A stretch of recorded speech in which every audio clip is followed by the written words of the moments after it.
Welcome, I am the loud little ducky. Today we have an important announcement in the Sandra Birchmore case.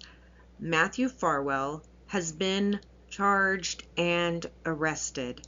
So we are going to go over the arrest affidavit as well as look at the press conference that was put on by the Attorney General's office and look at some other stuff as well so that we are caught up on this case.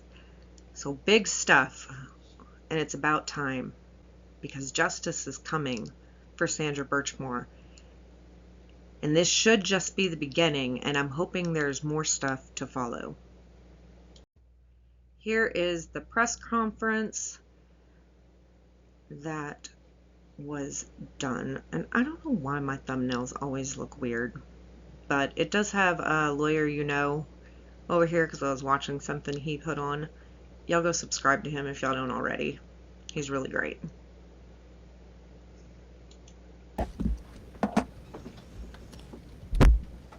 Good afternoon.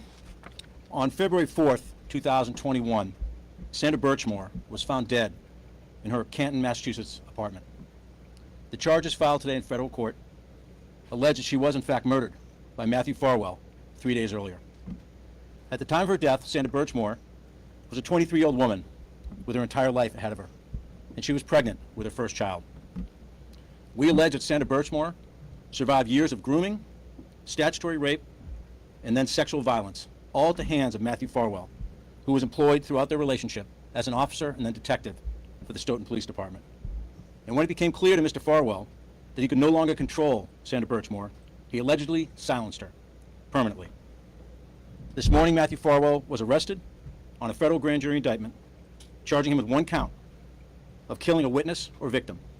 Specifically, Mr. Farwell is charged with violating Title 18 United States Code 1512 for killing Sandra Birchmore with the intent of preventing her from communicating information about his possible commission of federal crimes. How did this all unfold? What happened here? Well, back in 2010, a 12-year-old Sandra Birchmore applied to join the Stoughton Police Department's Explorers program, which introduces teens to policing. Officer Matthew Farwell was an instructor in that program. And as alleged in court documents, he befriended Sandra Birchmore, contacted her online, went to the library with her, became friends on Facebook, essentially groomed her. And then he committed statutory rape by having sex with her when he was a 27-year-old police officer and she was just 15 years old. Mr. Farwell continued to have a sexual relationship with Sandra Birchmore until her death 8 years later, allegedly meeting her for sex regularly when he was on duty and being paid by the Stoughton Police Department. Now, in the weeks leading up to Sandra Birchmore's death in February 2021, she found out that she was expecting a baby. Good afternoon.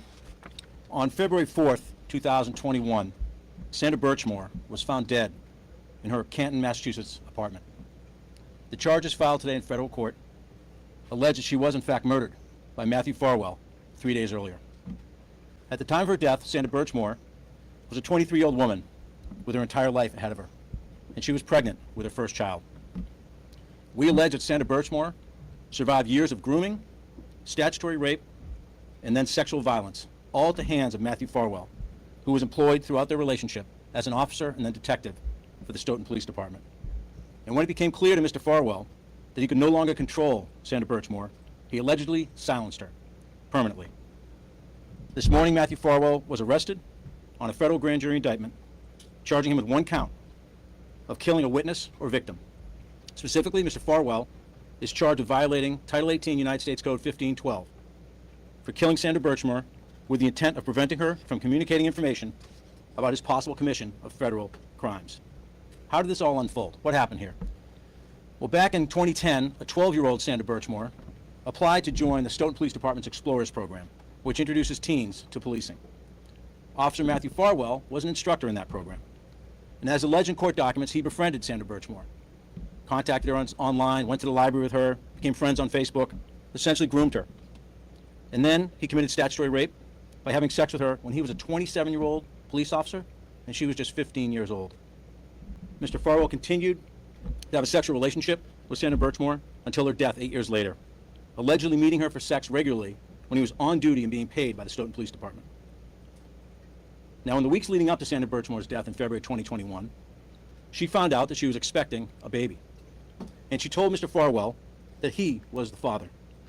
According to court documents, Ms. Birchmore was very excited about becoming a mother, buying baby clothes and other items, taking precautions to ensure the health of her new child. Sandra Birchmore had good friends, she had a good job, she had dreams of becoming a nurse, and she had a child on the way. But Mr. Farwell did not share in that excitement. It's alleged that Mr. Farwell reacted quite negatively to the news that Sandra Birchmore was pregnant with his child. And he acted angrily, it is alleged, when Sandra Birchmore started making requests of Mr. Farwell around doctor's appointments and ultrasounds and what information would be on the birth certificate. Mr. Farwell was losing control in late 2020, early 2021, and the information that Sandra Birchmore possessed about his illegal conduct was in danger of slipping out. In fact, word started to get out about their relationship. Less than 2 weeks before she was found dead, someone called the Stoughton Police Department and disclosed that Matthew Farwell had had a relationship with Sandra Birchmore. And when Mr. Farwell learned about that call, he became visibly angry.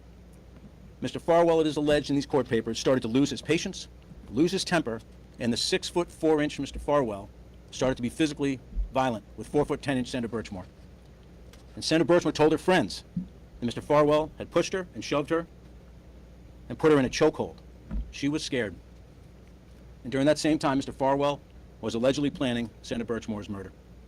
For the first time, he requested a key to her apartment. And she told friends that he was oddly inspecting the apartment and looking at the closet, including the closet that she was found dead in front of. And then it all came to a head on February 1st, 2021. Mr. Farwell went over to her apartment that evening, and he strangled Sandra Birchmore to death. That's the allegation in this case. And he used his knowledge and experience as a law enforcement officer to stage her death to look like a suicide. He allegedly attempted to cover his tracks to literally try and get away with murder. And he almost did, until today. Back in 2021, with the information that was available, Sandra Birchmore's death was ruled a suicide, or deemed a suicide. But over the last year or so, the FBI and our office have been working exhaustively with our state partners. We've uncovered critical new information, examined the existing information, all of which led to this federal grand jury indictment.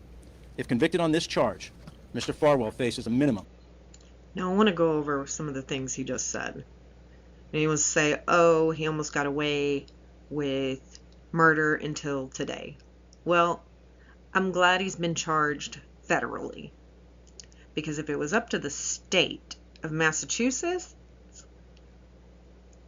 I don't know how much they would have done with this. Michael Morrissey of Norfolk County is not exactly known for going for justice,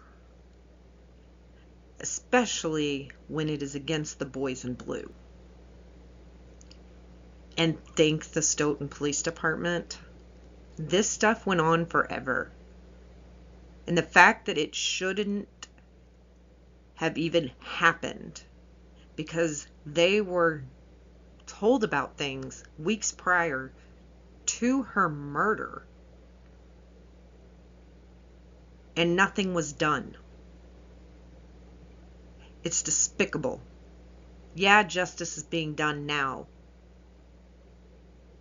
But true justice would have been not letting this happen at all. But everything just gets swept under the rug. Now we will find out with the investigations and everything going into this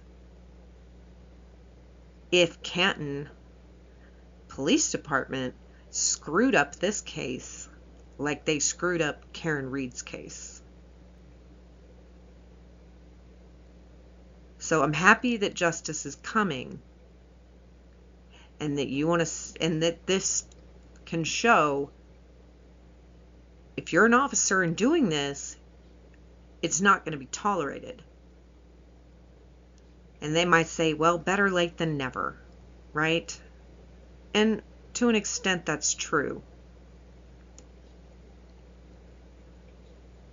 But as America, we need to do better.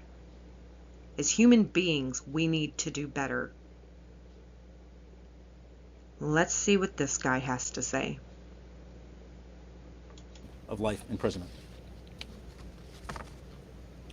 Giving voice to the voiceless, ensuring that no one is above the law, protecting the vulnerable people of Massachusetts, that's the highest calling of people in law enforcement. And this case represents those principles. And every day across Massachusetts, thousands of police officers, federal, state, local law enforcement, put their lives on the line to protect the people of Massachusetts. Mr. Farwell violated those principles, and now he faces very grave consequences. It is disheartening to have to charge law enforcement officers, especially with crimes as serious.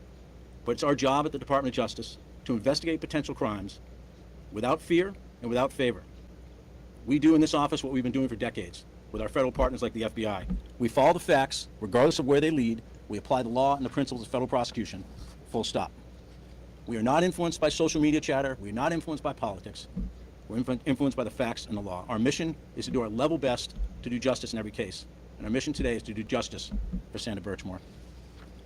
Lastly, I want to note that we are sharing the information and the evidence that we developed in this case with the Norfolk County District Attorney's Office, with the Massachusetts State Police, and with the Massachusetts Attorney General's Office, so they can assess whether state charges may be warranted in this situation.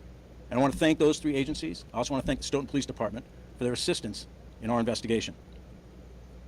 Lastly, I want to commend the women and the men of the FBI Boston and Lakeville for their incredible work on this case. This was a dogged investigation, and as you look at the court papers, you'll see exactly how much work has gone into this matter. A huge credit to them, and I particularly want to thank the members of my office, the office I'm proud to lead, the victim witness advocates, paralegals, the chief of our Human Trafficking and Civil Rights Unit, Liz Riley, Assistant United States Attorneys Tori Cummings and Brian Fogarty. This case doesn't happen without their passion for justice. They deserve the credit, not me. Now I want to turn it over to Steve Kelleher, the Assistant Special Agent in charge of FBI Boston. Good afternoon, I'm Stephen Kelleher, Assistant Special Agent in charge of FBI Boston. At approximately 10:45 a.m. this morning, the FBI arrested former Stoughton Police Officer Matthew Farwell for allegedly taking the life of Sandra Birchmore in order to ensure her silence. The FBI SWAT team took him into custody at a shopping plaza in Revere without incident. Immediately following his arrest, we shared this significant development with Sandra's family. We know it does not ease their pain, but hopefully it answers some of their questions. Simply put, this case is about seeking justice for Sandra, who we believe was killed by Matthew Farwell after he allegedly groomed and sexually abused her when she was just 15 years old, violating her body and her civil rights. It's also about keeping Mr. Farwell from getting away with murder and from harming anyone else. We in law enforcement are entrusted with immense authority because our decisions can have life-changing consequences, both good and bad. To temper that power, we must adhere to the highest of ethical standards. What we believe Officer Matthew Farwell did, as outlined in today's indictment, is depraved and a gross betrayal of his sworn oath and the public's trust. Let me be clear. Matthew Farwell's gun and badge did not grant him authority to violate the Constitution, and it certainly didn't entitle him to sexually exploit, abuse, and rape a child before killing her and her unborn baby in an attempt to cover up his alleged crimes. What's also troubling is we believe Matthew Farwell staged Sandra's body and her apartment to make it look like she had died by suicide. In the days that followed, this sworn police officer repeatedly lied to Massachusetts State Police investigators about the nature of their relationship. It's a stark contrast to the sheer excitement and pure joy that Sandra felt when she told Farwell that she was expecting his child, texting him a photo of a poster she had made celebrating the pregnancy. Our investigation also uncovered additional evidence that is inconsistent with someone choosing to die by suicide. In the hours leading up to Sandra's death, she reached out to a photographer to inquire about booking a newborn photo shoot. She also reached out to a friend about obtaining baby clothes. And at the time that she was in the middle of doing laundry when she died, with a load in the washing machine and another one in the dryer. There's no question this was a complex investigation, and our work is not done. Our agents, analysts, and financial investigators reviewed tens of thousands of text messages, emails, and financial records, conducted dozens of interviews with family, friends, and experts, and analyzed the crime scene. We urge anyone with information about the circumstances surrounding Sandra's death to contact the FBI. Committing murder to eliminate victims and witnesses is heinous, and it shakes the very core of our justice system, which depends on people truthfully testifying to what they know. Today's arrest shows that anyone who tries to interfere and retaliate against victims and witnesses in an attempt to subvert the rule of law will have to answer for it. After all, the public's trust is critical for our justice system to function properly. That's why the FBI will do everything in its power to bring to justice anyone who tries to undermine that trust. Our hearts go out to Sandra, to the Birchmore family, and all who knew and loved Sandra. On behalf of the FBI, I want to thank them for their cooperation, patience, perseverance, and fortitude. I also want to thank our agents and analysts for their hard work and dedication, Acting U.S. Attorney Josh Levy and his team for their partnership, and both Chief McNamara of the Stoughton Police Department and Colonel Mon with the Massachusetts State Police for their assistance in helping us move this investigation forward. Thank you. Next, Dave. John, why did it take so long to go from suicide to finding suicide now?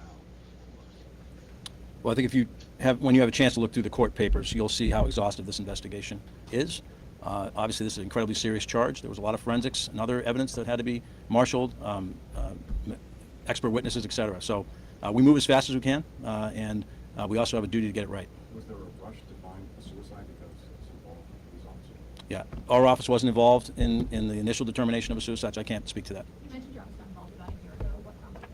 Yeah, we get leads on cases all the time from all different sources. I'm not going to comment on how we get information on how we got into this one. As you said initially, this was considered a suicide, but it seems like there's a plethora of evidence to suggest otherwise. So man, that's technically, how was that all missed in the first 2 years? Yeah, I'm only in a position to comment on what we've done on this investigation. Those questions are not something I'm able to answer to. We like I said in my comments, we started pulling this string and followed the evidence and got new evidence to put together the case we put together today. What evidence did you have? I'm sorry, sir? What evidence led you to It's you're never able to pick one piece of evidence that is the straw that breaks the camel's back. It's really an accumulation. We have to go in front of a jury, 12 citizens, and convince them beyond a reasonable doubt that Mr. Farwell is guilty. That's on us. He's presumed innocent today, and he will remain innocent until we meet that burden. But it's all the evidence in combination makes that case. Did the state medical examiner's office plan to change the cause of death on her birth death certificate, and did you determine who the father of her unborn baby was? Well, I'll take those in reverse order. I'm not going to comment on the second piece. What we have alleged in the court papers is that Ms. Birchmore told Mr. Farwell several times that he was the father. And your question about the state medical examiner, obviously, they don't report to me, and that's a question better directed to the state medical Matthew examiner. was mentioned here, but we've heard reports over the years of several other officers. Have you guys conducted any other ongoing investigations related to something? So I think the Assistant Special Agent Charge Kelleher alluded to the fact this is an ongoing investigation. I'm not going to comment on what the other pieces are that we're looking into, but it's an active investigation. Shelley? This is a death penalty eligible case. Is that on the table, or is that already off the table? Shelley, you're absolutely correct. The maximum penalty under this statute as charged is a sentence of death. And whether to seek the death penalty in a federal case is decided at the highest levels of the Department of Justice.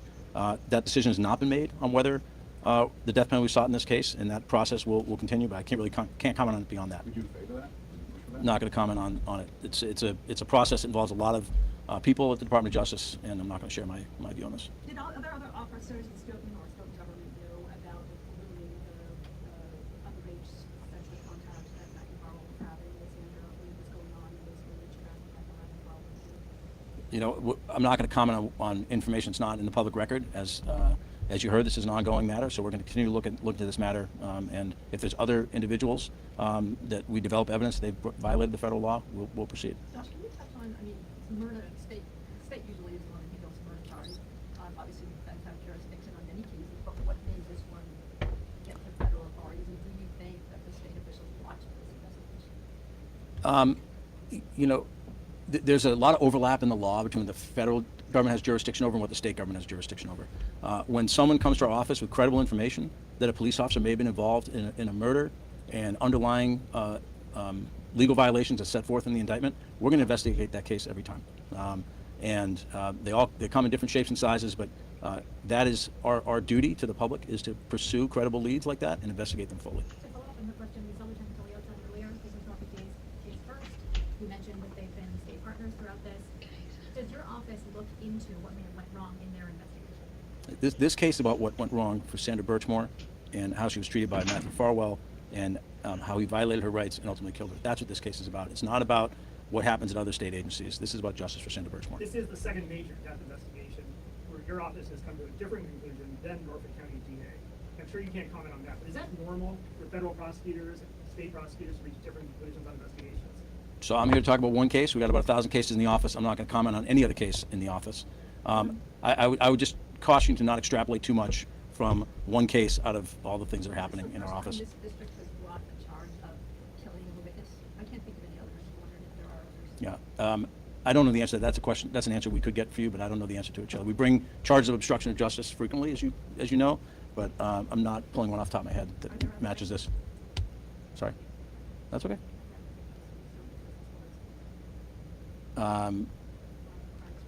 Yeah, I'm not in a position to comment on things that are in the public record. I wouldn't take that as yes or no, but I'm limited up here under local rules to talk about what's in the public record. Can you talk about the arrest? What happened with the arrest this morning? I'm going to ask ASAC Kelleher to speak to that.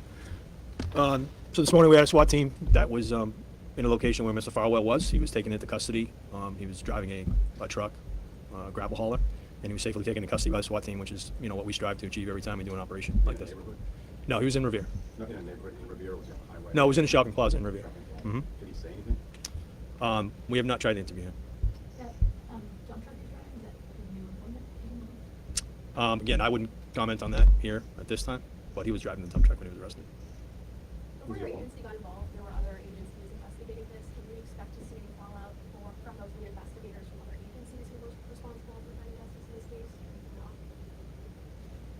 No. I think the juncture we're at right now is that we are working with state agencies. We've developed, as I said, new information that we're going to share with our state partners. They're going to make decisions about what charges are appropriate under state law, if any. Can you tell us who the lead investigator was in this case before your agency got involved? I can tell you the lead investigator was for our matter, which was the FBI. I don't know. I honestly don't have information on who the lead was in a state investigation. I don't get that type of information.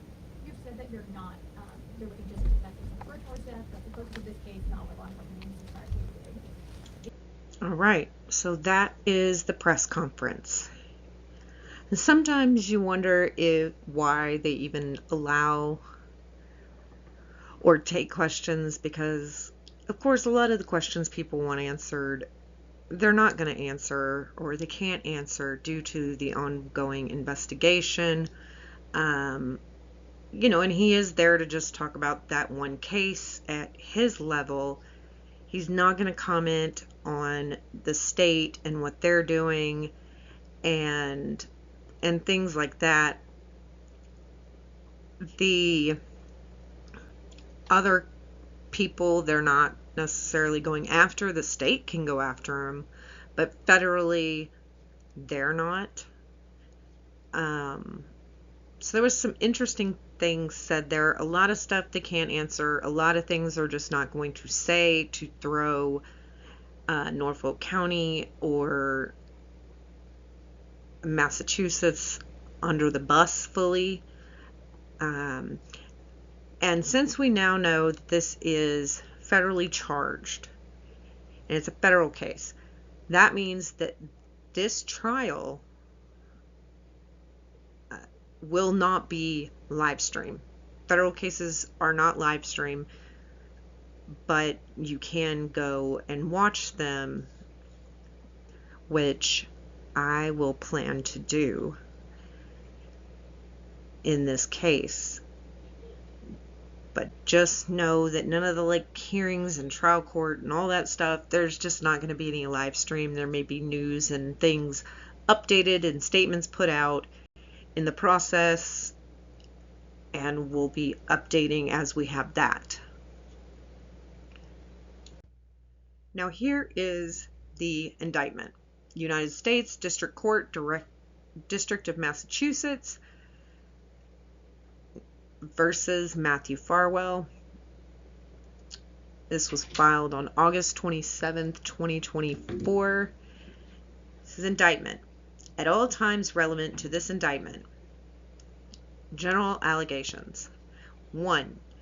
Between, on or about March 27, 2012 and on or about April 1st, 2022, defendant Matthew Farwell, hereinafter Farwell, was a sworn officer of the Stoughton Police Department in Stoughton, Massachusetts. In his capacity as a Stoughton police officer, Farwell also served as an instructor for the Stoughton Police Explorers Academy, hereinafter the Police Explorers, which was a vocational education program for local youth. The Police Explorers was designed to enable youth participants to learn about law enforcement careers. That is a great idea. You just can't have these type of people running it. Number 2. Sandra Birchmore was born in May 1997. In or around March 2010, Sandra Birchmore applied to be a participant in the Police Explorers. At that time, Birchmore was 12 years old. She began participating in the program in or around spring of 2010 and remained in the program through in or around 2016. Number 3, prior to in or around 2012, Farwell was a Police Explorers volunteer. He became an instructor when he started working for the Stoughton Police Department in 2012. Number 4, before Birchmore attained the age of 16 years old, Farwell engaged in sexual intercourse and other sexual acts with Birchmore. Farwell's sexual contact with Birchmore continued until in or around early 2021. Number 5, the Stoughton Police Department required employees, including police officers, to accurately report their time and attendance in order to receive wages and overtime. During some of the shift, when Farwell was supposed to be performing his duties as a Stoughton police officer, he was instead engaging in sex acts with Birchmore. Absolutely disgusting, despicable, and he's getting paid for it. He's getting paid to be a predator. Continues and says he failed to disclose that information to Stoughton Police Department. Yeah, I don't think he thought he would continue getting a paycheck or be a police officer if he just went and reported, hey, I just had sex with a minor. And he took steps to conceal his conduct from other department employees. Yeah, some department employees, not all. There was plenty that knew and said nothing, and there was some that participated in that as well. Number 6, in or around December 2020, Birchmore learned that she was pregnant. Birchmore told Farwell that he was the father of the child. Number 7, on or about January 20th, 2021, Birchmore's friend called the Stoughton Police Department and told the department employee that Farwell had been having sex with Birchmore. Shortly thereafter, a Stoughton Police Department employee told Farwell about the call. And so what I said about them, well, you know what? No, that still stands. They knew about it. It could have been prevented. Because this man should have been behind bars way before then.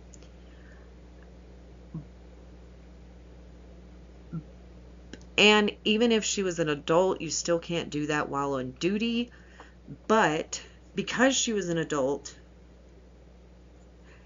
calling the police on him, especially his own police department, they're going to be like, okay, well, they're both adults. Or it's going to be swept under the rug, and they're going to tell Farwell and be like, hey, I don't know what's going on, but this came in today. You might want to handle it. Like, and don't be doing this stuff or whatever. Like, just giving him a heads up instead of fully and thoroughly investigating it. Number 8, on or about February 1st, 2021, Farwell killed Birchmore by strangulation. Shortly thereafter, Farwell staged Birchmore's Canton, Massachusetts apartment to make it appear as if Birchmore had committed suicide.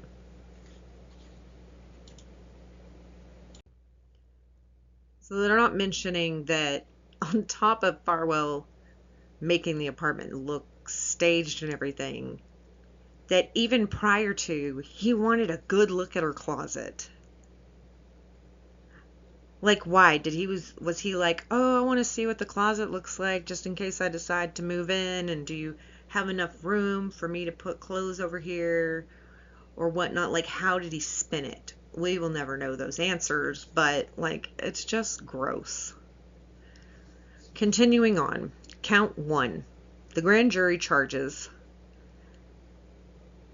Number 9, the grand jury realleges and incorporates by reference the allegation in paragraphs 1 through 8 of this indictment.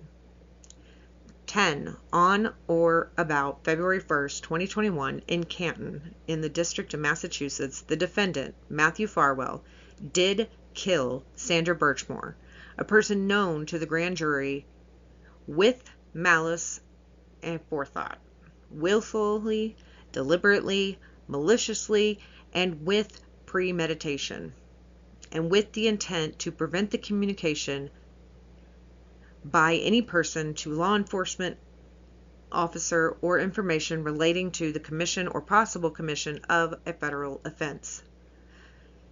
To wit, commission or possible commission of a federal offense of the deprivation of rights under color of law in violation of 18 U.S.C. 242, coercion and enticement in violation of 18 U.S.C. 2422b, and wire fraud in violation of 18 U.S.C. 1343. all the violation of Title 18, United States Code, Section 1512A1C. And so the count 1 is killing a witness or victim. And then it is signed by the Assistant United States Attorney, District of Massachusetts, on August 27th, 2024. Signed by the Deputy Clerk. So that is the indictment. Right now he is only charged with one count, and that is the killing of Sandra Birchmore. I don't know if they're going to be adding more charges, but this is just the beginning. We don't know if Farwell is going to want a speedy trial, which is trying it within a short amount of time, or if he's going to waive speedy trial, and that means it could take years to get this to trial finally. But we will be staying up to date on everything that goes on with this case. Now let's jump into something else in regards to this case. Here's just some extra stuff that goes with this, and I do not have the affidavit for this video. The affidavit is 45 pages long, but we will be breaking it down. So we just have the indictment, the press conference. I just posted on Twitter the arrest video from when Farwell was detained while driving a dump truck. Like, good. I'm glad you were driving a dump truck. You should have been behind bars, but now you are.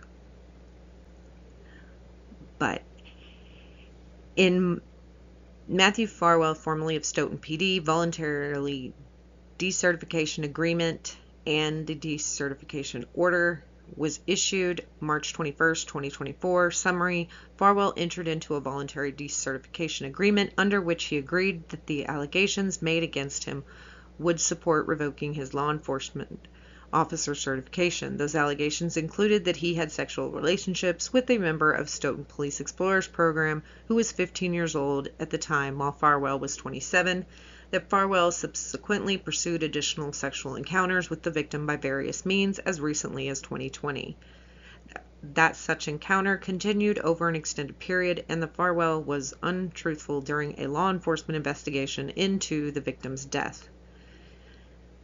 So I will see if I can get my hands on those decertification things. I didn't realize well, when I got this, there wasn't like a clickable link. If I can find the clickable links, I will do that. But for now, we have that report, and that was from March. And then we have this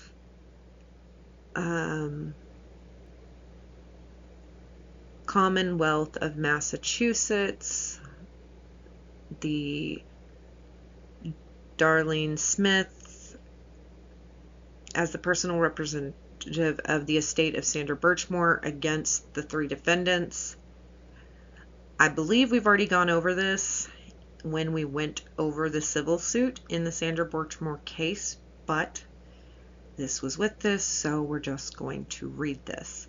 Non-party Office of the Attorney General's submission statement. No, we haven't reviewed this because this is 2024. Pursuant to this court's July 12, 2024 order, the Office of the Attorney General, the AGO, hereby submits the following for an in-camera review. Number 1, password-protected hard drive, the contents of which were withheld from defendant Farwell's deposition subpoena ducis tecum, on the grounds that they are exempt from disclosure. Number 2, index and affidavit in conjunction with production of records for an in-camera review pursuant to this court's July 12, 2024 order. The AGO submits that enclosed index and affidavit for in-camera review in conjunction with the enclosed password-protected hard drive to provide this court with non-public information in response to the court's inquiry of the AGO during the July 12, 2024 hearing, as well as to aid in this court's in-camera review of the AGO's records to determine whether they fall within exemption F In the event this court intends to disseminate the index and the affidavit, the AGO requests a hearing prior to its dissemination of the contents of this submission to any party and or publicly.